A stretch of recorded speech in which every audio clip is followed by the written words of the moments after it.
pour ce nouveau rendez-vous. Et puis, vous disais-je, le dernier avant une période de congé incontestablement attendue et méritée pour tous les acteurs de la paye que nous sommes, quel que soit le métier que nous exerçons de manière effective au quotidien. Eh bien, un mois de juillet qui rassemble un certain nombre de sujets pour des mesures qui ont été prises ou annoncées depuis notre session du mois de juin. Parmi ces mesures, l'engagement du projet de loi de finances rectificative, hein, qui a été définitivement adopté par le Parlement en début de semaine et comprenant deux dispositions qui me paraissaient essentielles d'aborder avec vous. Nous reviendrons sur la prorogation des arrêts dérogatoires. Ce sujet-là avait déjà fait l'objet de présentations le mois dernier, mais des dispositions comprises dans un nouveau décret du 16 juin sont venues compléter le dispositif de manière globale. La question du financement de la prévoyance est au moment de l'activité partielle, de la mise en activité partielle du salarié. Je redirai un petit historique et ce qu'il en est depuis le 1er juillet.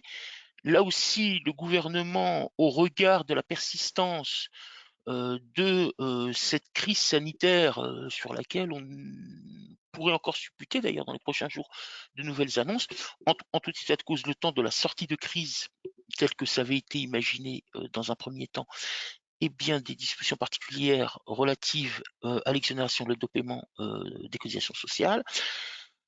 Le report, je crois que ça soulagera beaucoup d'entre nous, le report de la date d'entrée en vigueur du transfert du recouvrement de cotisations de retraite complémentaire par les URSSAF. Deux points relatifs à la mise à jour du bulletin officiel de sécurité sociale, mais une mise à jour qui se fait quasi quotidiennement ces derniers temps. Donc je vous dirai les deux que j'ai pu retenir dans le cadre de la préparation de cette session. Deux décisions de la Cour de cassation, là aussi sélectionnées pour leur intérêt, notamment en matière d'exécution d'une transaction.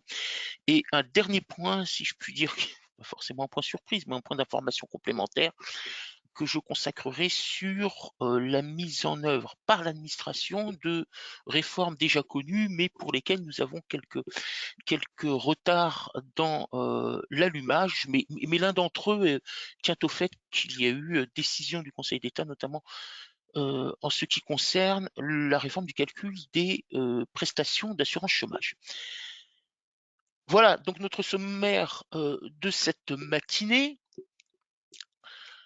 Le projet de loi de finances rectificative, vous disais-je, a été définitivement adopté par la commission mixte paritaire le 5 juillet dernier, c'est-à-dire au début de cette semaine, hein, commission mixte paritaire qui intervient dès lors qu'il y a des différences entre le texte adopté par l'Assemblée nationale d'un côté et par le Sénat de l'autre. Eh bien, cette commission mixte paritaire se réunit pour déterminer un texte définitif, avec parfois quelques échecs et toujours constitutionnellement le dernier mot qui est donné dans ce cas à l'Assemblée nationale. Sur les points évolutifs, bien que de toute façon c'était compris dans le projet initial, hein, dans le texte qui a été adopté en Conseil des ministres, la prime PEPA, la prime pour l'emploi et le pouvoir d'achat, avec, je vous rappelle, je ne reviens pas sur le cadre général de cette prime PEPA, hein, qui avait été rappelé lors de la session du mois de juin, avec toujours des dispositions qui permettent le doublement du plafond d'exonération sociale et fiscale. Vous savez que cette exonération est limitée pour la valeur de la prime PEPA à 1 000 € et possibilité de porter ce plafond d'exonération à 2 000 €. Première possibilité ou première condition de doublement, c'est notamment, enfin, la première est connue puisqu'elle était déjà présente l'année dernière, vous vous souvenez, c'est lorsque l'entreprise dispose d'un accord d'intéressement en vigueur au moment du versement de la prime PEPA. Condition supplémentaire ajoutée, c'est notamment la conclusion d'un accord d'entreprise ou de branche au bénéfice de salariés dits de seconde ligne. Alors, je vous en avais cité quelques-uns, quelques métiers la dernière fois, ils devront être précisés ultérieurement par l'administration. Et ce que demande le texte, en l'occurrence, c'est que l'accord porte sur 2 des 5 thèmes suivants qui ont été fixés par le texte du projet de loi et qui devrait faire l'objet d'une publication prochaine au journal officiel. Les thèmes retenus par les parlementaires sont les suivants: la rémunération, alors au sens bien évidemment que l'on entend dans le Code du travail, et les classifications, et notamment lorsque ce type de dispositions comprises dans l'accord ont pour objectif d'assurer l'égalité professionnelle entre les femmes et les hommes. Donc premier point, premier sujet qui peut faire l'objet de cet accord-là permettant le doublement du plafond d'exonération, l'égalité professionnelle entre les femmes et les hommes. Second thème qui peut être retenu, la nature du contrat de travail. Ici, on s'intéresse tout particulièrement au contrat dit précaire. L'objectif est de réduire le nombre de CDD, notamment de courte durée. En France, sur les près de 20 millions de CDD qui sont conclus chaque année, un peu plus de la moitié le sont sur une durée au plus égale à une semaine, et donc un nombre conséquent, notamment pour des CDD de quelques jours. Alors, au dehors du dispositif pour lequel la période de référence est déjà entrée en vigueur s'agissant du mécanisme de bonus-malus, mais qui ne concernera que certains secteurs d'activité, eh bien là, on va permettre, en tout cas de manière incitative, aux entreprises et par voie d'accord de s'intéresser spécifiquement à la nature des contrats, et notamment les contrats dits précaires. Autre thème qui peut être sélectionné, c'est la santé et la sécurité au travail. Qui est un thème récurrent, hein, puisque toutes ces mesures-là sont des mesures inscrites dans ces thématiques, sont des mesures que l'on retrouve bien évidemment dans d'autres cadres juridiques fixés par le Code du travail. La durée du travail, l'articulation entre la vie professionnelle et la vie personnelle et familiale. Alors, sujet assez intéressant, puisque, à dire vrai, il s'agit même d'un point de vigilance, d'abord dans un premier temps retenu par les juges, puis ensuite par la loi, permettant la validation des conventions de forfait en jour, ou si pour les salariés exerçant leur activité sous convention de forfait jour, le décompte ne se fait plus en heures mais en journée, il y a lieu de s'assurer qu'en tout état de cause, le salarié concerné puisse encore assurer un certain équilibre entre sa vie professionnelle et sa vie personnelle et familiale. Là, le gouvernement et les parlementaires ont validé le fait que cette question puisse également intégrer les négociations et accords conclus, le cas échéant, avec les partenaires sociaux. Enfin, dernier point, la formation et l'évolution professionnelle. Les salariés concernés par ce doublement du plafond d'exonération, en dehors bien évidemment de la condition de la conclusion d'un accord sur deux des thèmes que nous venons de citer, sont ceux qui, nous dit le texte, ont contribué en raison de la nature de leurs tâches directement à la continuité de l'activité économique et au maintien de la cohésion sociale. Si vous vous souvenez des quelques exemples que j'avais présentés le mois dernier, nous avions notamment les personnels des pompes funèbres, ou encore le personnel des commerces alimentaires, mais pour des métiers spécifiques, puisqu'il s'agissait notamment des hôtesses et des hôtes de caisse, en clair, le personnel qui était exposé directement à la fréquentation du public. Et nous dit-on, pour des activités exercées uniquement ou majoritairement sur site pendant la période d'état d'urgence sanitaire en 2020 ou 2021. On a connu deux périodes d'état d'urgence sanitaire, et puis une qui a été prolongée, nous l'avions indiqué également dernièrement, au cours de l'année 2021. Au gouvernement de redire, et à l'administration, qui a le souci de l'observation du respect de la loi, notamment pour ce domaine-là, de nous dire plus exactement les métiers concernés, le secteur d'activité concerné. Aujourd'hui, nous n'avions que quelques indications, les choses devraient être précisées très prochainement, j'imagine. Alors, également, ce doublement est élargi par voie d'amendement donc parlementaire aux entreprises qui comptent moins de 50 salariés, puisque vous avez vu que précédemment, l'une des conditions de ce doublement, c'est notamment la conclusion d'un accord collectif. Or, la conclusion d'un accord collectif dans les entreprises qui comptent moins de 50 salariés, c'est un peu délicat, puisqu'il n'y a généralement pas de représentation du personnel. L'élargissement est admis de ce doublement aux entreprises qui comptent moins de 50 salariés. Alors, lors de la session du mois dernier, l'information que nous avions sur cet amendement parlementaire visait à ce que l'employeur s'engageait à la mise en place d'un volontaire et de manière unilatérale d'un accord de participation. Cette condition n'est plus requise. Entre-temps, les travaux parlementaires se sont poursuivis et cette condition n'est plus requise puisque tout employeur qui mettrait en place, tout employeur d'ailleurs, pardon, de moins de 50 salariés est admis au versement de la prime PEPA avec un doublement du plafond d'exonération. Donc maintenant, ce n'est plus une condition de négociation ou de mise en place de tel ou tel dispositif d'intéressement ou de participation. La seule condition ici, c'est l'effectif. Donc l'entreprise doit compter moins de 50 salariés et le seul fait de compter moins de 50 salariés permet le versement d'une prime dont le plafond d'exonération est doublé. Pour rappel, la période de versement de cette prime est comprise entre le 1er juin 2021 et le 31 mars 2022. Alors, deux précisions doivent être données. Je rappelle qu'il s'agit d'une période de versement de la prime, mais que ce versement ne peut se faire qu'une seule fois, enfin en tous les cas, pour un montant unique sur la totalité de la période. Il ne s'agit pas de considérer que je peux verser une première prime au cours de l'année 2021 et une seconde prime au cours du premier trimestre 2022. Nous avons une période globale et c'est sur cette période globale que la prime doit être versée. Deuxième chose, certains ont pu vouloir anticiper au regard du texte, puisque la période de versement avait été déjà portée par le projet de loi lorsqu'il avait été déposé au Parlement, de verser dès le mois de juin cette prime, cela étant bien évidemment la publication prochaine de la loi a un effet rétroactif au 1er juin, nous avons été pour notre part extrêmement prudents, puisqu'il s'agissait bien évidemment de s'assurer qu'il n'y ait pas de modification par amendement de cette période-là à la dernière minute. Donc, vous auriez pu l'envisager, nous avons dans nos communications, bien évidemment, incité à la prudence. Vous voyez bien, je viens de donner de l'exemple des amendements pour le doublement du plafond d'exonération. En tout état de cause, il fallait être également ici prudent sur la période de versement, même si on pouvait supputer qu'elle ne ferait pas l'objet de modifications spécifiques, mais en matière juridique, la prudence est toujours de rigueur.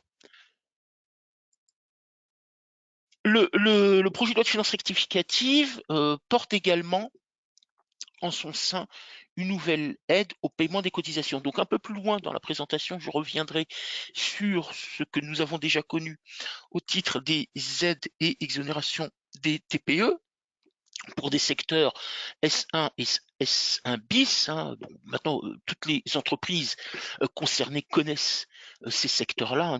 Ils avaient déjà fait l'objet d'une première période d'exonération et d'aide l'année dernière. Sur la période courant de février à avril ou jusqu'à mai pour certaines entreprises.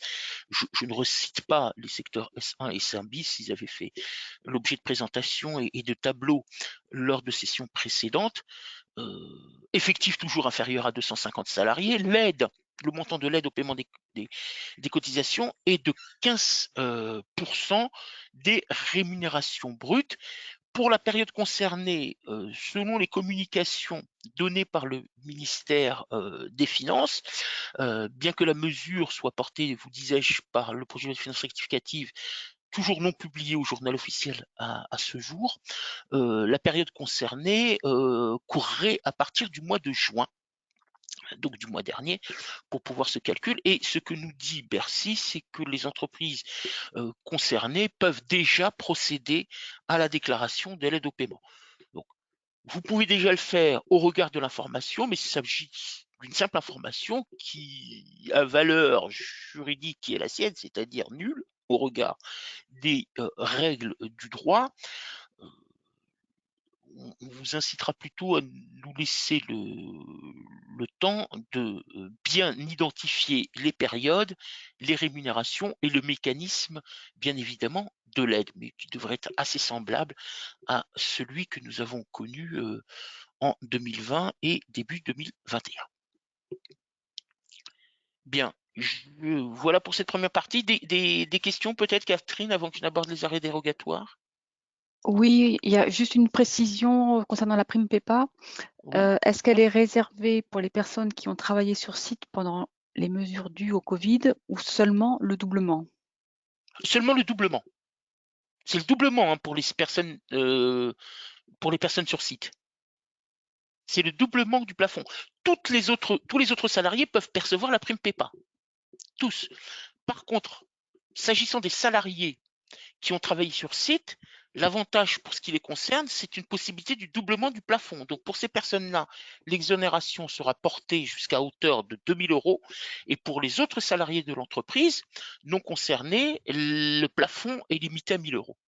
Donc effectivement, en l'occurrence, la loi fait une distinction à raison de l'exposition du salarié et de sa contribution à la continuité de l'activité de l'entreprise, hein, comme je l'indiquais, et bien, du bénéfice du doublement du plafond. Pour les autres, le plafond d'exonération demeurera à 1 000 euros.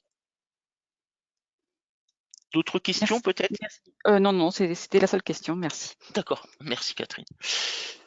Donc, nos fameux arrêts dérogatoires qui accompagnent les mesures de nature sanitaire, si je puis dire, prises par le gouvernement et qui concernent directement les salariés dans leur activité et l'éventuelle suspension.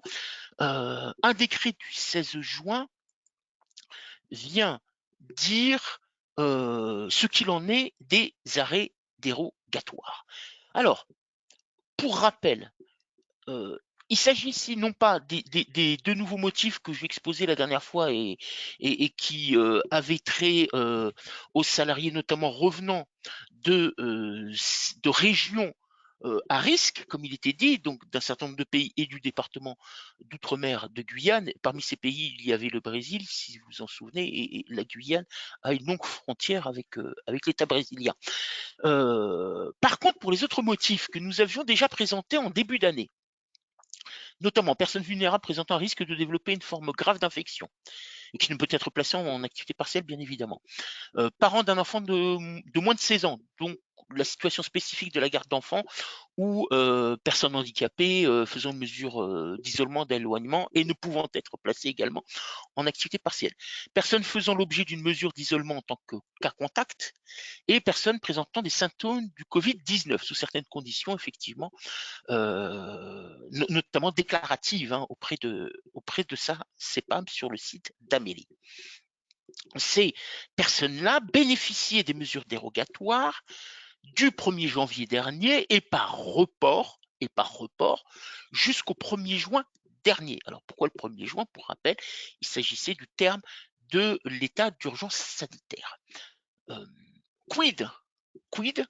Que se passait-il à compter du 2 juin? Nous avions effectivement les deux nouveaux motifs dérogatoires qui bénéficiaient d'une entrée en vigueur rétroactive, hein, comme je l'indiquais ici au 28 avril. Par contre, que se passait-il au 2 avril pour ces personnes-là?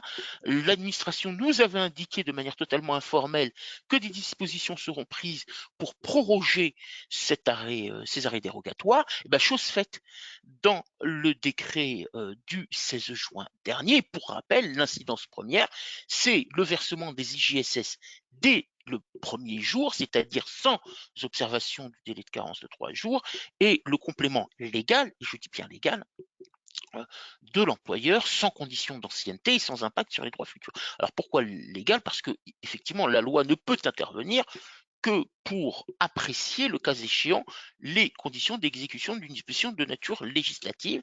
Elle ne pourra pas s'intéresser aux garanties prévues par la convention collective qui conserve ses règles propres.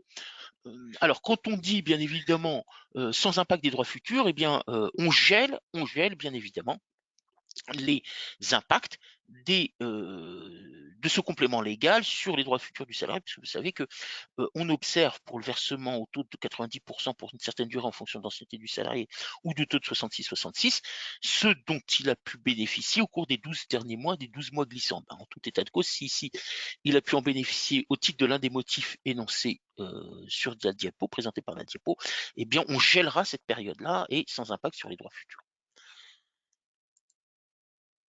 Alors, pour rappel, il s'agissait effectivement d'indemnités versées depuis le 1er janvier 2021, et puis exception faite pour deux motifs, cas symptomatiques sous condition de test et salariés contaminés, excusez-moi, depuis le 10 janvier 2021. Bon, ce sont maintenant des périodes passées, donc vous avez eu à les traiter sans doute. La fin du dispositif dérogatoire était fixée dans un premier temps au 31 mars 2021, puis vous disais-je, par prorogation au 1er juin 2021 du fait du terme de l'état d'urgence sanitaire, et ce décret-là eh bien, instaure une nouvelle prorogation puisque le terme est porté au 30 septembre 2021. Alors, sous réserve, bien évidemment, qu'éventuellement il puisse encore il y avoir quelques décisions prises pour une prorogation si la situation sanitaire devait persister, et encore on renverra à nouveau aux prochaines annonces faites et de la situation constatée durant la période estivale. Nous arrêterons la gestion de ces arrêts dérogatoires au 30 septembre à minuit, en tous les cas pour les arrêts ainsi établis au 30 septembre au plus tard. Alors, ils peuvent prolonger dans le temps, hein, au-delà de cette date, mais dès le 1er octobre, et pour les arrêts établis à compter du 1er octobre prochain, nous ne serions plus dans cette gestion globale des arrêts dérogatoires.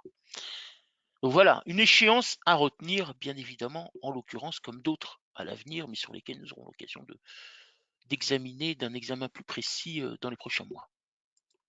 Catherine, des questions sur ces arrêts dérogatoires? Pas spécifiquement, sans Oui, doute. alors nous Oui, avons pardon. 2-3 questions. Oui. Si application d'un maintien conventionnel, y a-t-il un impact sur les droits à maintien du salarié ou non? Alors, le gel qui est opéré, ici, ne vaut que pour la gestion des droits légaux. Il n'y a pas de gel lorsque le salarié bénéficie d'un maintien plus avantageux, parce qu'il est au taux sans doute de 100%, en l'occurrence, c'est qu'il a déjà la condition d'ancienneté requise par la convention collective. Il n'y a pas de gel lorsque le salarié bénéficie d'un maintien de son salaire au titre de l'exécution de droits conventionnels. La loi n'intervient que pour le gel du complément légal et nullement du complément conventionnel. Voilà, donc bien évidemment, dans ce cadre-là, il y aura lieu pour ces droits futurs d'observer ce qui a pu être consommé, si je puis dire, pour reprendre là aussi une terminologie assez consacrée dans nos métiers, des droits consommés au cours de cette période d'arrêt dérogatoire. Autre Et une question, deuxième Catherine? question concernant la prorogation, est-elle la même pour l'activité partielle? Pour l'activité partielle? Oui, c'est une question qui a été posée. La Non. prorogation est-elle la même pour l'activité partielle? Alors là, je saisis moins la question parce qu'on est alors, veuillez m'excuser, il y a peut-être un lien entre les deux, mais l'activité partielle, nous l'avons évoqué hein, lors de la précédente session, notamment du fait de la réduction échelonnée et progressive des taux, aussi bien d'indemnité que d'allocation. Là, je ne vois pas trop le lien pour l'activité partielle. À ce moment-là, La nous, nous, personne nous pourra reprendrons préciser la effectivement les question questions pour par écrit. préciser. Voilà, Voilà, tout à voilà. fait. Et puis dans le retour de la lettre d'information, nous dirons ce qu'il en est. Merci. Merci Catherine. Euh, donc également, quelques mesures hein, relatives à l'exonération et aide au paiement des cotisations pour TPE-PME. Le dispositif était porté, vous le savez, dans la loi de financement de sécurité sociale. Pour rappel, sont concernées les entreprises S1 et S1 bis, et parmi ces S1 bis, l'une des évolutions portées par la loi de finances rectificative à laquelle nous faisons référence, eh bien, ce sont les entreprises dépendantes dans des secteurs précités ayant connu des mesures d'interdiction d'accueil du public, une baisse du chiffre d'affaires de 50%, et vous voyez qu'ici, en réalité, la baisse du chiffre d'affaires pour les exos et aides des périodes antérieures était de 80%. Donc le législateur a allégé la contrainte et la condition de la baisse du chiffre d'affaires, puisqu'elle n'est plus exigée à hauteur de 80%, mais de 50%. Et elle est à apprécier, hein, cette baisse, au regard de l'activité du salarié pour la même période et au titre de l'année précédente, c'est-à-dire 2020, voire 2019 si la comparaison est plus favorable.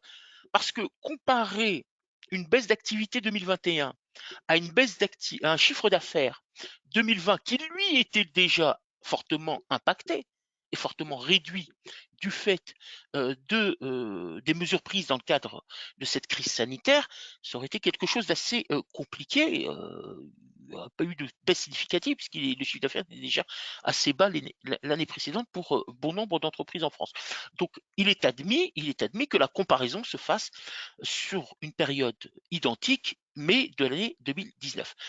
Le dispositif porté sur la période courant du 1er janvier 2021 au 28 février 2021 et le décret du 3 juin est venu proroger la mesure jusqu'au 30 avril 2021. Donc, au titre de cette aide que nous connaissons pour la première partie de l'année, la période concernée, ce sont les cotisations dues au titre des périodes d'emploi courant du 1er janvier 2021 et désormais jusqu'au 30 avril 2021. Le Parlement, dans ce projet de loi de finances rectificative, accorde au gouvernement la possibilité d'élargir la période concernée, voire même jusqu'au 31 décembre 2021, et la chose devrait être prise par décret à venir. Alors, c'est assez intéressant parce qu'en même temps, mais pour l'aide spécifiquement, nous avons vu tout à l'heure que nous avions une nouvelle mesure pour des périodes qui courent, comme l'admet Bercy dans sa communication ministérielle, depuis le 1er juin dernier.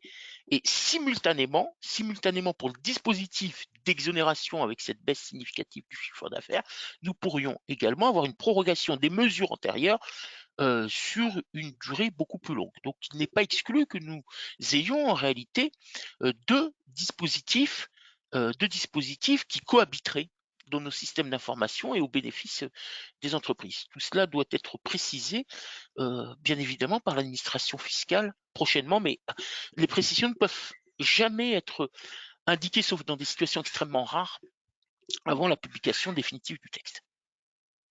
Bon, voilà, donc je pense que celles et ceux d'entre vous qui ont déjà connu la mesure en ont bénéficié. Alors, pour rappel, non, je ne le donne pas dans la diapo suivante, donc je le dis.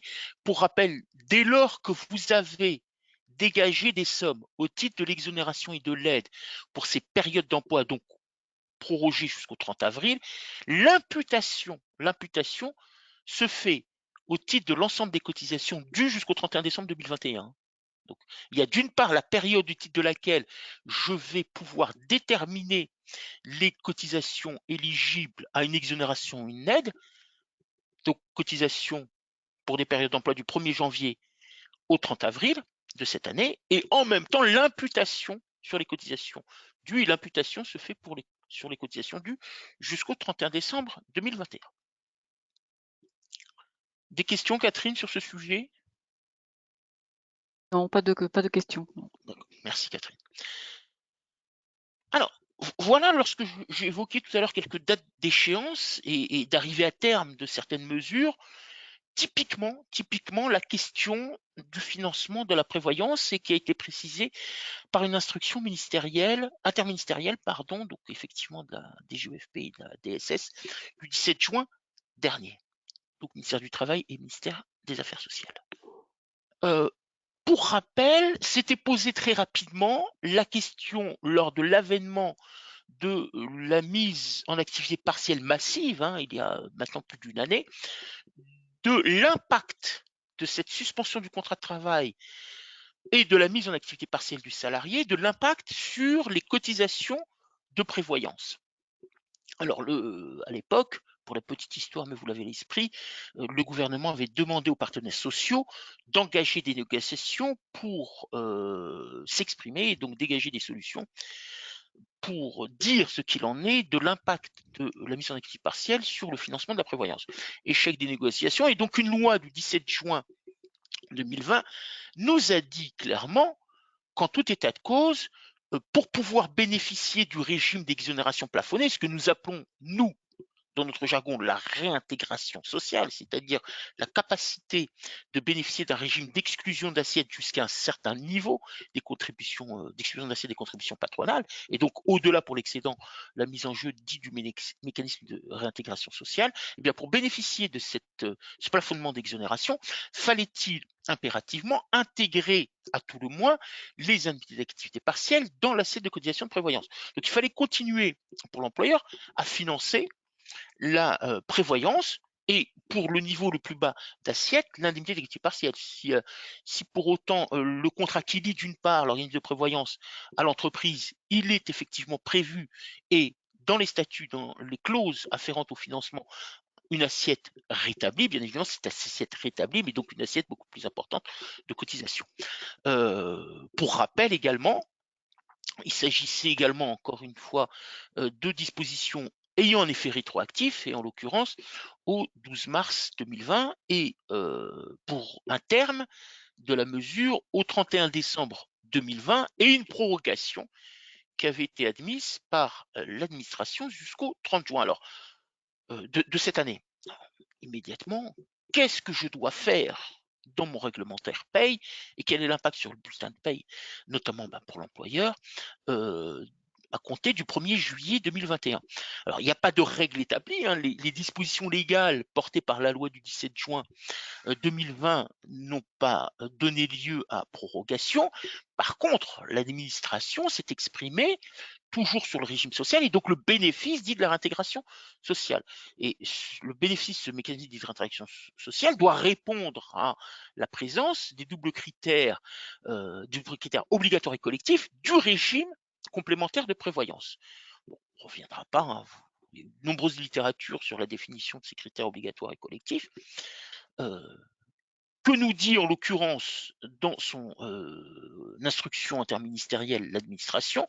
Elle nous dit que pour bénéficier de ce mécanisme de réintégration sociale et donc d'exonération plafonnée, il est impératif que l'employeur maintienne la couverture prévoyance et mutuelle des salariés mis en activité partielle, et il y en a encore un grand nombre aujourd'hui, et en même temps que cette couverture soit financée par la part patronale, et à tout le moins ne serait-ce que déjà par la part patronale, sauf si il est expressément prévu dans le contrat liant l'organisme de prévoyance à l'employeur, et bien un maintien à titre gratuit. Donc, examen essentiel, mais comme nous l'avions indiqué l'année dernière, examen essentiel des clauses afférentes au financement de cette couverture complémentaire. En l'absence d'un maintien gratuit, l'employeur doit réintégrer dans l'assiette de cotisation patronale de la prévoyance et de la mutuelle, à tout le moins, l'indemnité d'activité partielle. Et pour dire, l'instruction est beaucoup plus large, parce que si nous étions intéressés l'année dernière, notamment au titre des suspensions du contrat de travail du fait de la mise en activité partielle, cette fois-ci, l'instruction vise l'ensemble des causes de suspension du contrat de travail, c'est-à-dire bien évidemment la mise en activité partielle, mais cela répond à l'arrêt maladie du salarié, cela répond, le cas échéant également, au congé de reclassement. À titre d'exemple, pour toutes ces situations de suspension du contrat de travail, et dès lors que des sommes sont versées par l'employeur. Donc, quelles sont les sommes? Eh bien, à titre d'exemple, bien évidemment, pour la mise en activité partielle, l'indemnité d'activité partielle, pour le congé de reclassement, l'allocation de reclassement, et pour l'arrêt maladie, le maintien de salaire sur une base légale ou conventionnelle, peu importe, mais il y a un maintien de salaire. Dès lors que l'employeur assure un versement de sommes au cours et au titre, pas au cours, mais au titre de la période de suspension du contrat de travail, ces sommes-là doivent être intégrées dans l'assiette de cotisation patronale. Et cette fois-ci, nous avons donc une instruction beaucoup plus globale qui ne vise pas que la mise en activité partielle, mais également toutes les situations. Bien évidemment, si aucune somme n'est arrêtée, ici, en l'occurrence, eh bien, il n'y aura aucune contribution, je pense, aux situations. Alors là, il faut les examiner, je dirais, cas par cas dans chacun des dossiers dont nous avons la charge, aux périodes de congé sabbatique, aux périodes de congé parental d'éducation. Et je dirais que là, on se référera bien évidemment encore une fois au contrat liant l'organisme de prévoyance ou de mutuelle à l'entreprise. Ce sont des situations qu'il faudra examiner de très très près. Voilà, et pour les autres situations, vous disais-je, pour motif de suspension du contrat de travail, tout versement, dès lors qu'il y a un versement d'une somme, allocation, allocation, maintien de salaire, peu importe, indemnité, il y a lieu d'opérer à son intégration dans l'assiette de cotisation. Euh, dans la mise en œuvre de cette nouvelle doctrine administrative, les différentes directions ministérielles nous donnent les informations suivantes. Pour le second semestre 2021, eh bien, une tolérance si l'entreprise continue à appliquer les mesures qu'elle avait retenues jusqu'au 30 juin 2021 et donc elle les a reproduites telles quelles jusqu'au 31 décembre 2021.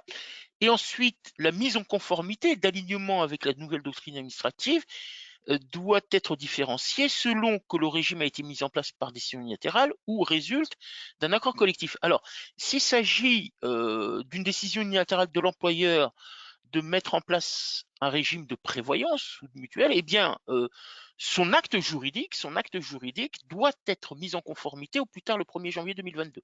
Donc, il a maintenant un peu moins de 6 mois et avec la période de congé encore un peu moins pour s'assurer activement que son acte juridique instaurant le régime de prévoyance du mutuel dans l'entreprise soit réellement en conformité avec la nouvelle doctrine administrative, c'est-à-dire notamment du maintien de la couverture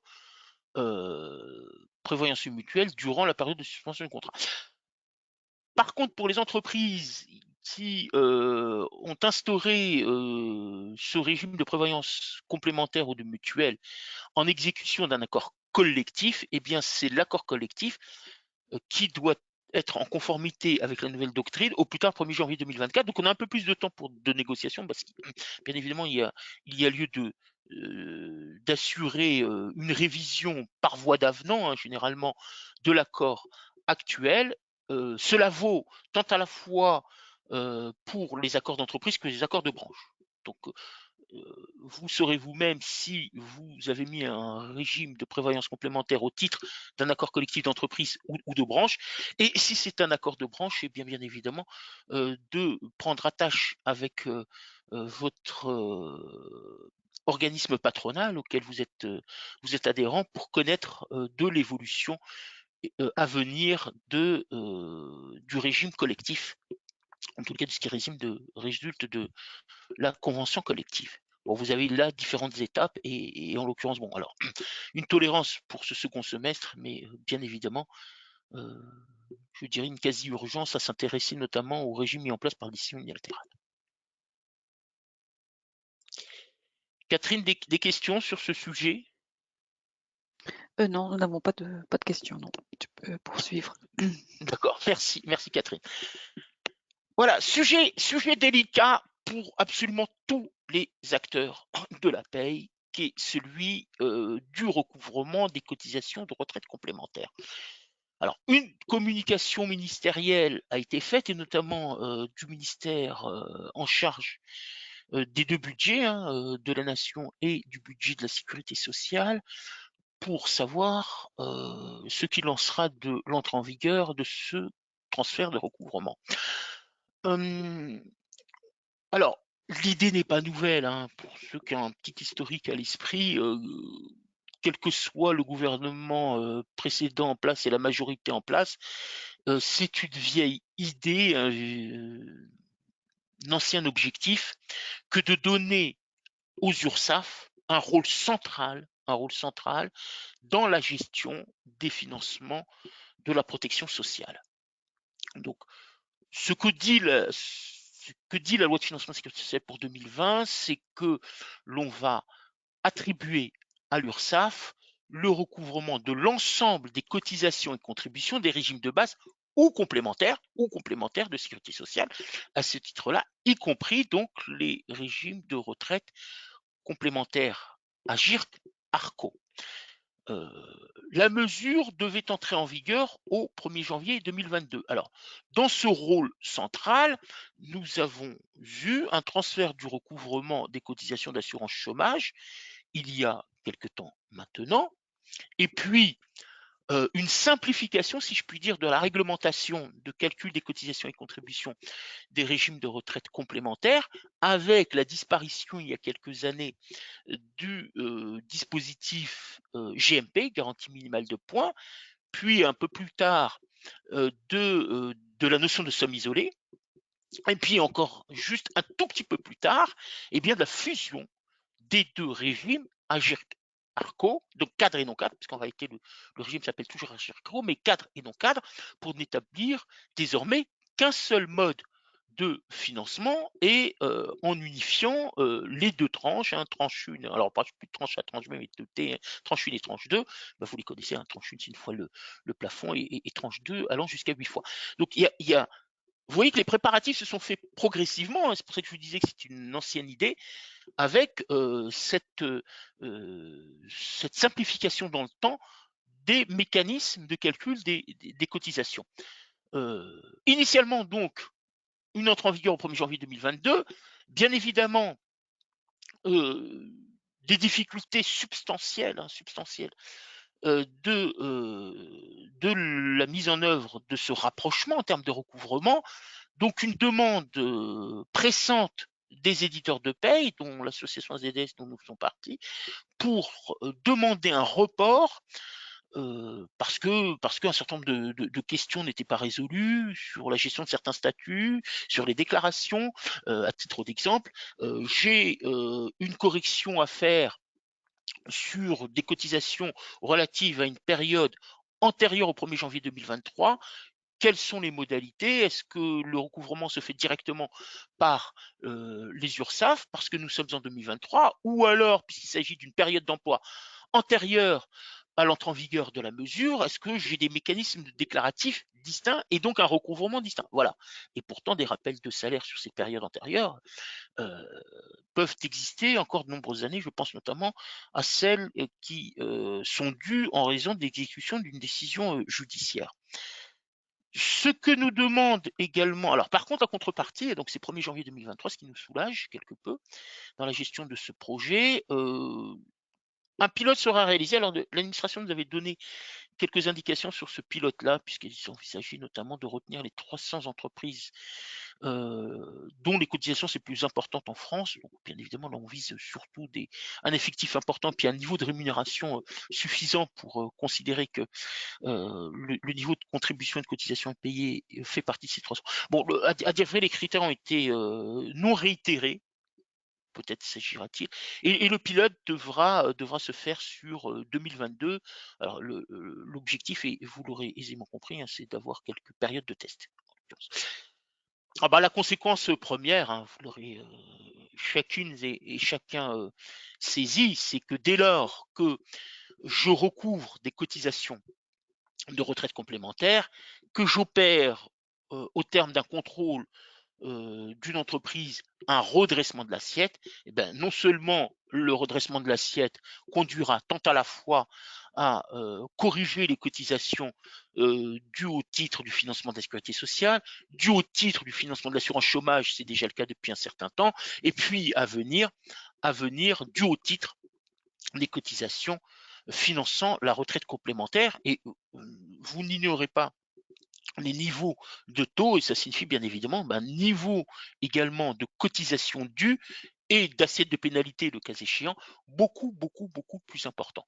Donc un avantage, c'est d'avoir qu'un seul interlocuteur en matière sur SAF, pour ce qui concerne la partie recouvrement, puisque le GIE Agirc-Arrco conserve la main sur la partie réglementaire, et tant à la fois, bien évidemment, un risque de pénalité, de sanctions financière beaucoup, beaucoup plus importante, puisqu'on intégrera les choses pour le 1er janvier 2023. Alors, les premières périodes concernées seront des contrôles, seront visées par des contrôles réalisés en 2024 hein, pour intégrer l'année civile 2023. Mais il faut s'attendre à ce type de conséquences, d'où, bien évidemment, la nécessité d'être encore beaucoup, beaucoup plus vigilant sur les cotisations dues et l'ensemble des évolutions réglementaires. Catherine, des questions sur ce transfert de recouvrement? Non, non, toujours pas de questions. Merci Catherine. Donc, nous abordons l'antépénultième sujet, la mise à jour de notre fameux bulletin officiel de sécurité sociale, et vous disais-je, une mise à jour périodique et quasi quotidienne. Alors, deux points techniques qui me semblaient utiles d'aborder. Le premier a trait à la gestion des repas d'affaires.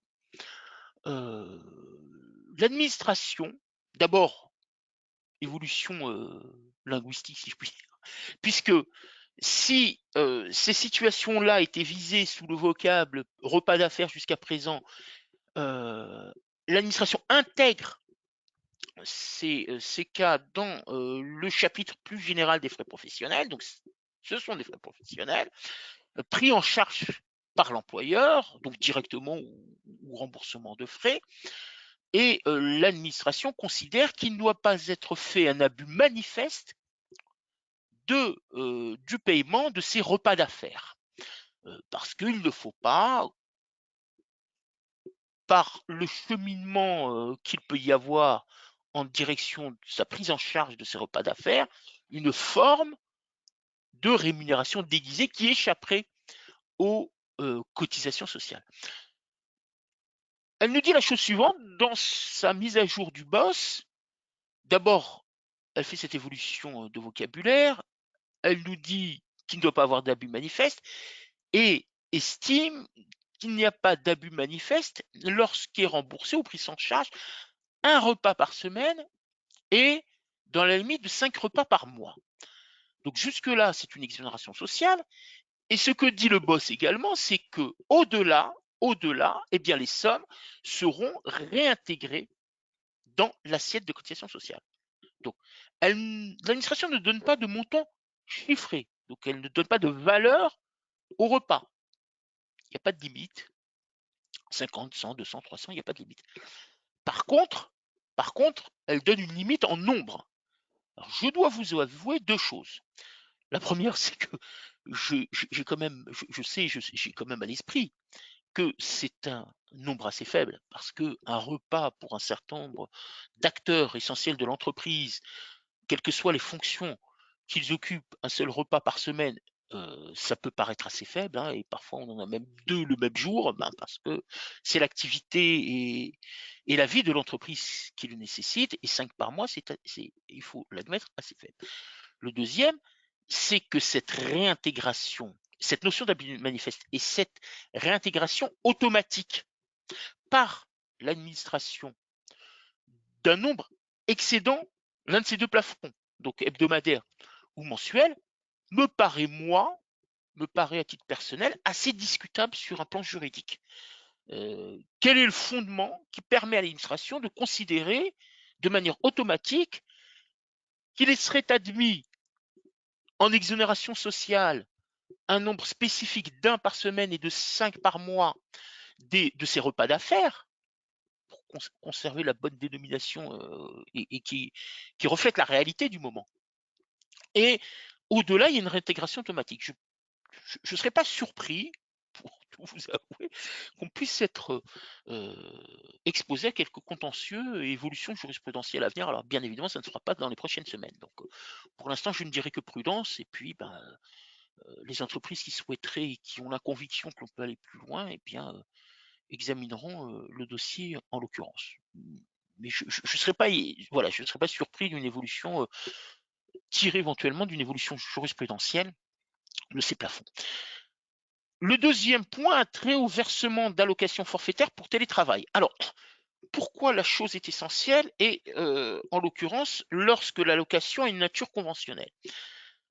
Nous avons tous à l'esprit ce qu'avait établi dans un premier temps l'URSSAF, Caisse nationale, donc anciennement appelée ACOS, pour ce qui concerne des allocations forfaitaires versées de son propre chef par l'employeur. Et si vous avez les limites également à l'esprit, vous savez que ces limites exonératoire sont 10 euros lorsque le salarié, 10 euros par mois lorsque le salarié travaille un jour en télétravail par semaine, 20 euros lorsqu'il y a 2 jours par semaine, et allons donc jusqu'à 50 euros lorsqu'il travaille 5 jours par semaine, 50 euros par mois. Et ensuite, l'URSSAF nous a indiqué dans son site qu'elle admettait également une exclusion d'assiette lorsque l'allocation est d'origine conventionnelle, mais d'origine conventionnelle de branche, de groupe, interprofessionnel ou interprofessionnel. Ce qui en excluait totalement l'accord d'entreprise et l'accord d'établissement. La direction de la sécurité sociale n'a pas repris cette tolérance dans un premier temps au titre du BOSS, au titre du bulletin officiel de sécurité sociale, au motif que l'annonce faite et donc cette tolérance administrative par l'URSSAF n'était pas accompagnée de plafonds chiffrés. Elle a donc corrigé le tir en affichant ces plafonds dans la dernière mise à jour du BOSS et elle les précise de la manière suivante. Donc, pour rappel, c'est une allocation conventionnelle. Ça ne vaut que pour l'allocation conventionnelle tirée de l'un des accords que je vous citais à l'instant. Ces plafonds-là sont de 13 euros au cours du mois pour un jour de travail hebdomadaire, puis doublés pour 2 jours, 39 pour 3 jours et allant jusqu'à 65 euros par mois pour 5 jours de télétravail, c'est-à-dire comme si le salarié travaillait toute la semaine. Et ou alors, si cela est plus bénéfique pour le salarié d'entreprise, parce que le rythme de télétravail n'est pas régulier au cours du mois, eh bien 3,25 € par jour de télétravail dans le mois, dans une limite absolue de 71,50 € par mois. Vous avez tant à la fois, bien évidemment, les possibilités, lorsque le rythme de télétravail est fixé, de déterminer cette exclusion d'assiette, à raison d'un jour par semaine et jusqu'à 5 jours et 65 € et donc 3,25 €.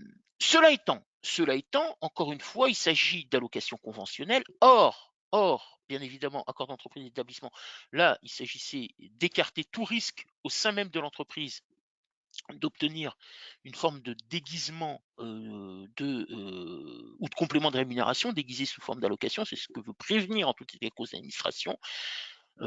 À vous d'examiner, bien évidemment, dans vos conventions collectives ou accords de branche auxquels vous êtes rattaché, ou éventuellement, si un accord de groupe est conclu en ce sens, eh bien, l'une de ces deux hypothèses est donc le montant. Bien évidemment, si tiré de l'un de ces accords, le montant de l'allocation devait être supérieur à l'une des limites ici présentes, eh bien, l'excédent fera l'objet de manière automatique d'une réintégration dans la base brute de cotisation sociale. Catherine, des questions sur la mise à jour du BOSS? Non, tu peux poursuivre sur la jurisprudence. Merci à toi. Merci Catherine, merci. Oui, deux qui me paraissaient intéressantes parce que, notamment pour l'une d'entre elles, elle traite à nouveau de la transaction. Et je vous confirme que la question de la transaction est une question récurrente et bon, voilà, sur laquelle nous avons, nous, juristes, toujours plaisir à travailler, mais qui, et on peut le comprendre, hein, recherche de sécurisation juridique dans la rupture du contrat pour l'employeur est un recours qui ne cesse d'être présent dans les relations sociales au sein de l'entreprise.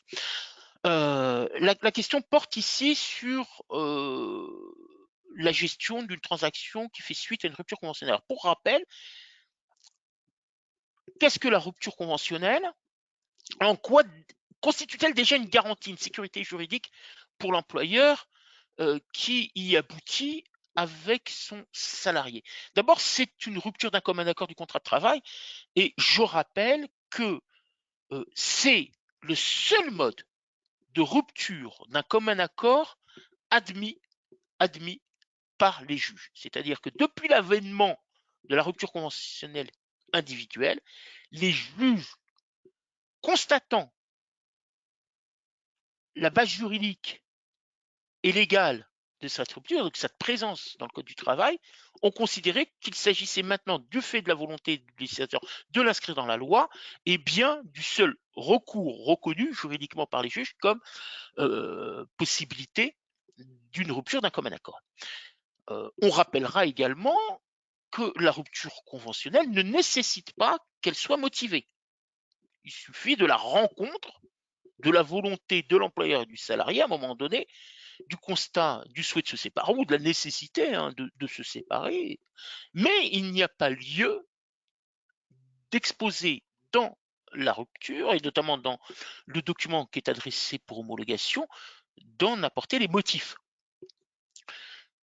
Le recours au juge pour invalider la rupture conventionnelle, la rupture conventionnelle, c'est un contrat. Donc le juge, lui, respecte totalement le contrat, et le contrat qui acte la rupture, et, bien évidemment, et dès lors qu'il est conforme à la loi, n'a pas à être remis en cause par le juge, sauf, nous dit-on, s'il est vicié, si bien évidemment ce qui a conduit le salarié à apposer sa signature sur la rupture conventionnelle résulte d'un acte qu'on appelle dolosif de la part de l'employeur, bien évidemment, il peut, dès lors qu'il en apporte la preuve, bien évidemment, il peut demander au juge d'annuler et de considérer comme nulle la rupture conventionnelle parce que sa signature a été contrainte ou délivrée au regard soit de l'attitude de l'employeur, soit d'informations erronées délivrées par l'employeur. Mais, et en même temps, c'est à lui d'en apporter bien évidemment la preuve. Alors, qu'en est-il d'une transaction qui est, elle, conclue à la suite d'une rupture conventionnelle sur laquelle, bien évidemment, les juges n'ont pas, en dehors de l'accord vicié, de raison, de motif, et le précise bien dans leur jurisprudence, maintenant abondante, d'apporter une quelconque annulation. Donc la transaction est admise si elle est indépendante d'un élément inhérent et essentiel à la rupture, un élément non visé par la rupture. C'est j'ai rompu bien évidemment le contrat de travail, mais on n'a pas résolu, le cas échéant, la question d'une erreur de paye assez antérieure et qui n'est pas expressément visée, notamment dans le STC, puisque vous savez que le STC a un effet libératoire pour les éléments de rémunération qui sont portés notamment sur le solde de tout compte, oui, le reçu pour solde de tout compte, excusez-moi, remis au salarié. Transaction nulle lorsqu'elle porte sur l'indemnité versée au titre de la rupture. Pourquoi? Parce que pourquoi le salarié ne peut pas, en tous les cas, conclure ou valider une transaction et donc, le cas échéant, la contester ultérieurement, et le juge considérera que la transaction est nulle lorsque ça porte sur l'indemnité, parce que l'indemnité de rupture conventionnelle constitue un élément inhérent et essentiel à la rupture conventionnelle.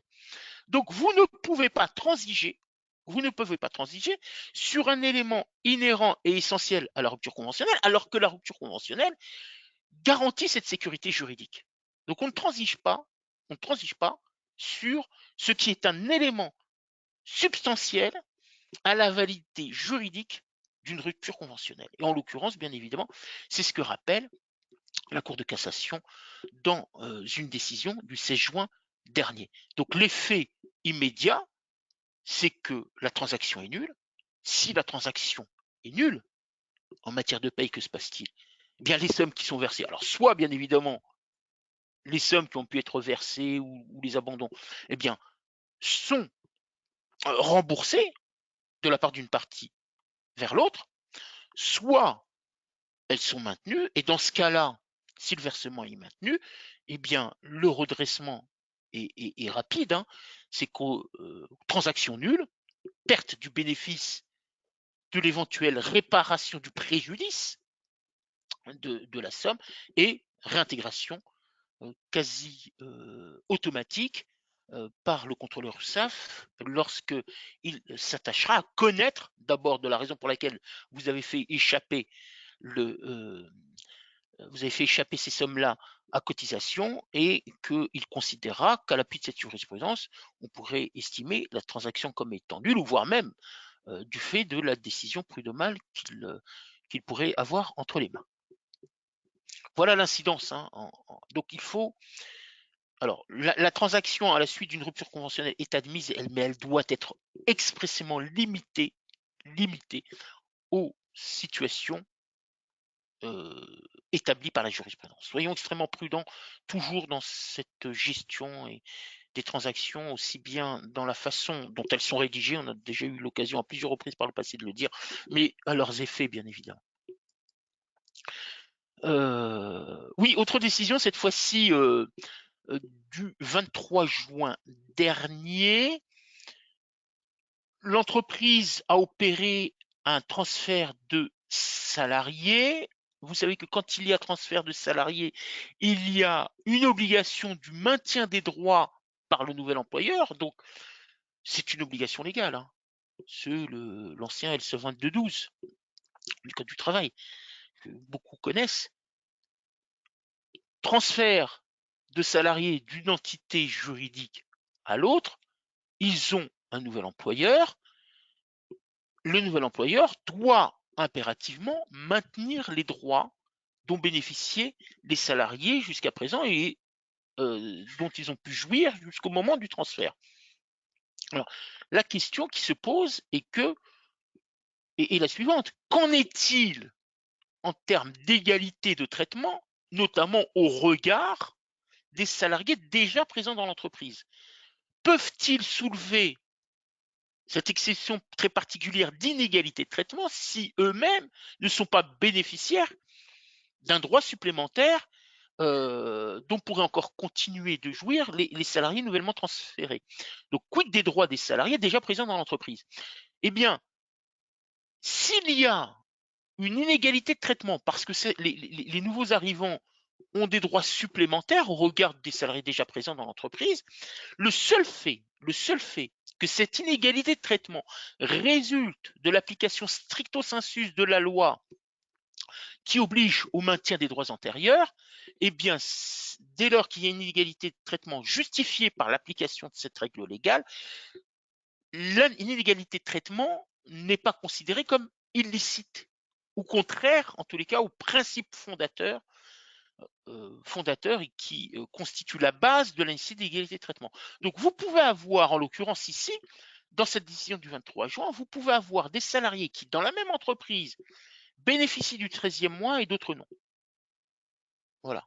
Bénéficient du 13e mois et d'autres non. Et en l'occurrence, il s'agit des salariés nouvellement arrivés dans l'entreprise.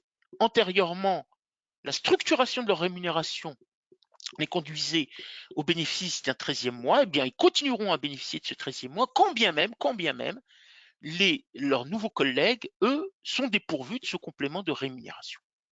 Voilà. Donc, principe général, intangible, égalité de traitement, mais il peut y avoir des cas d'exception lorsque la loi est à l'origine elle-même de cette inégalité de traitement, en l'occurrence, en raison du maintien des droits dans le cadre d'un transfert de salariés. Catherine, des questions sur ces deux décisions jurisprudentielles avant d'aborder les informations complémentaires? Non, non, tu n'as pas de questions pour le moment. Merci Catherine. Alors, je souhaitais vous faire part quand même d'un certain nombre de projets sur lesquels nous travaillons avec l'administration, ou alors incidentes, en l'occurrence, pour ce qui aurait pu entrer en vigueur.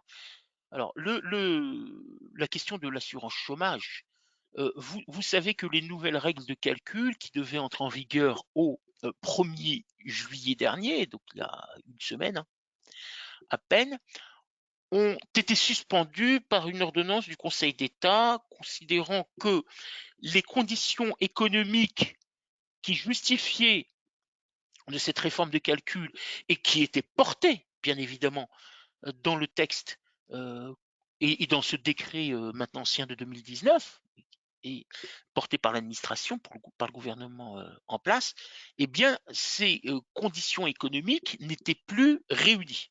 Donc, sur cette base-là, suspend l'application de la réforme et notamment pour sa partie relative au calcul des allocations de recherche d'emploi. Tout cela, alors cela conduit l'administration à maintenir les règles actuelles, en tous les cas celles qui initialement étaient appliquées jusqu'au 30 juin, et cela jusqu'au 30 septembre prochain. Donc 3 mois pour que le gouvernement et le ministère du Travail en l'occurrence, en charge de ce dossier-là, présente des nouvelles règles qui seraient plus en conformité avec la situation économique. Alors, elle maintient ces règles-là jusqu'au 30 septembre, et puis vous savez que la réforme visait notamment à ce que l'ARE, l'allocation de recherche d'emploi, ne soit plus déterminée sur les 12 mois qui précèdent la fin du contrat de travail, et même plus généralement pour être plus précis, le dernier jour travaillé, hein, toujours cette notion assez complexe par le passé à saisir dans certaines situations, mais elle était élargie et il s'agissait de retenir les 36 derniers mois. Quid dans le système d'information qui permet la déclaration de l'ensemble des salaires pour la période concernée, a été maintenue cette période de référence des 36 derniers mois. Alors, première chose, nous continuerons à déclarer les 36 derniers mois tels que demandés dans le système d'information et notamment en DSN. Parce que la modalité déclarative en elle-même n'est pas remise en cause. Nous savons, puisqu'ils nous l'ont également écrit, par contre, dans la mesure où les règles actuelles sont maintenues jusqu'au 30 septembre 2021, quand bien même vous procéderez à la déclaration des 36 derniers mois, l'ARE sera déterminée uniquement sur les 12 derniers. Donc, poursuivons si la chose est déjà engagée sur la déclaration des 36 derniers mois. Ce qui est sûr, c'est que les salariés qui quitteront l'entreprise donc jusqu'au 30 septembre, eux, verront une allocation déterminée uniquement sur les 12 derniers mois. Ce qui signifie, vous l'aurez compris, c'est qu'en réalité, 36 mois, si le salarié a connu, et c'est généralement le cas, quelques révisions à la hausse de sa rémunération, déterminer un taux journalier moyen sur 12 mois est plus préférable que sur 36, qu'ils en soient assurés. Pour ces salariés-là, il y aura peut-être une déclaration faite au titre des 36 derniers mois, mais en toute cause, un calcul établi sur la période des 12 derniers mois. S'agissant de l'activité partielle, pour une des informations que nous avons reçues, sur lesquelles j'avais sollicité l'administration de la DGEFP, le gouvernement doit prendre un certain nombre de mesures relatives à l'activité partielle et à l'activité partielle de longue durée, l'AP et la PLD, par voie d'ordonnance, et le texte prévoit qu'il doit le faire durant l'été, en tous les cas jusqu'au 30 septembre de mémoire, au plus tard. À ce jour, alors j'en ai profité pour solliciter la DGEFP sur, d'une part, le respect du calendrier et d'autre part, sur le contenu. Le calendrier sera respecté. Notre inquiétude est du fait que nous n'avions aucune information sur ces mesures à venir. Le calendrier s'est respecté parce que la loi l'exige. Par contre, l'administration n'a pas été en mesure de nous dire quels pourraient être les points d'évolution légaux et réglementaires qui pourraient être arrêtés dans le cadre de cette ordonnance. Alors, eux-mêmes ne nous ont pas arrêtés, ne nous ont peut-être pas encore fixé. Voilà, le rappel a été fait de ce que ces dispositions nouvelles puissent nous être indiquées avec anticipation pour pouvoir adapter le cas échéant dans les meilleures conditions et les meilleurs délais le régime d'activité partielle et le régime d'activité partielle de longue durée, parce qu'il n'est pas à exclure qu'elles puissent entrer en vigueur. Ces dispositions qui seront donc données par voie d'ordonnance entrent en vigueur à l'automne prochain. Et alors, réforme IJSS, nous avions évoqué la dernière fois ce fameux décret du 12 avril 2021 qui vient modifier notamment les mécanismes de détermination des périodes de référence lorsque le salarié tombe malade et notamment lorsqu'au cours des 3 derniers mois, le contrat avait été suspendu sans maintien de salaire. C'est une des questions, pas la seule, mais des questions. Et une réunion de travail a bien été organisée avec la DSS, la Sécurité sociale, le JPMDS, la CNAM et les éditeurs de paye. Les questions ont été posées. À notre grand étonnement, nous avons donc appris que la CNAM, et de leur propre voix et par la voix de leurs représentants à cette réunion, que la CNAM n'avait pas encore adapté son système d'information pour se mettre en conformité avec le nouveau décret, alors que ces règles-là s'appliquent à tous les arrêts qui ont débuté au plus tôt le 15 avril. Donc, deux choses.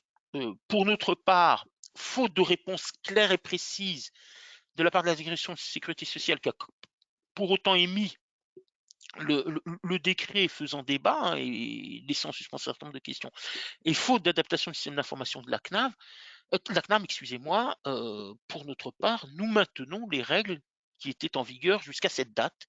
De toute façon, il n'y aura pas de divergence avec les ISS que continuent de servir les CEPAM, puisque la Caisse nationale d'assurance maladie elle-même n'a pas elle-même mis en musique son propre système d'information, et ça ne sera pas sans doute avant la fin de l'année.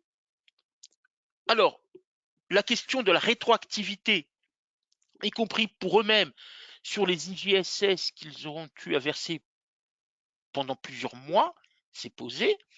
Ils ne l'excluent pas. Pour notre part, nous ferons tout, mais vraiment tout, pour éviter cette rétroactivité, parce qu'il est hors de question, bien évidemment, de réviser l'ensemble des calculs d'IGSS que nous aurons reversés aux salariés du fait de la subrogation, et par voie de conséquence, bien évidemment, le montant afférent au maintien de salaire. Parce que qui dit modification des IGSS dit, lorsque le salarié peut y prétendre, également le maintien de salaire et toutes les bases de calcul qui en résulteraient, notamment pour ceux qui, au titre de leur convention collective, continueraient à bénéficier de congés payés, et donc de l'intégration dans l'assiette de congés payés du maintien de salaire opéré par l'employeur. Ça corrigerait bon nombre de bases.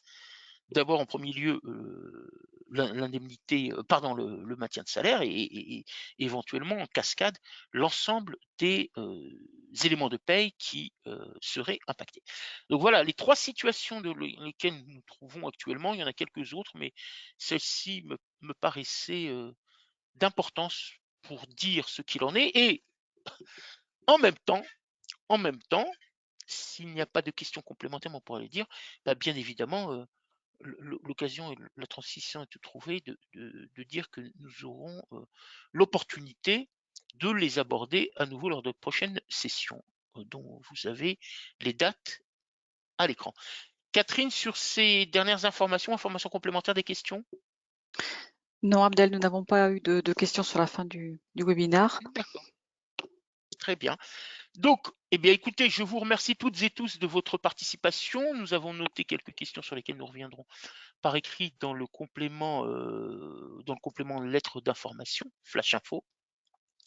Et puis, au plaisir donc de vous retrouver le 31 août prochain et à nouveau le 1er octobre prochain, aux mêmes heures, après, bien évidemment, encore une fois, une pause estivale incontestablement attendue et méritée de la part de l'ensemble des acteurs de paye. Voilà, s'il n'y a pas d'autres interventions, je vous souhaite à toutes et à tous un bel été et un bon repos pour ceux qui auront l'opportunité d'y recourir.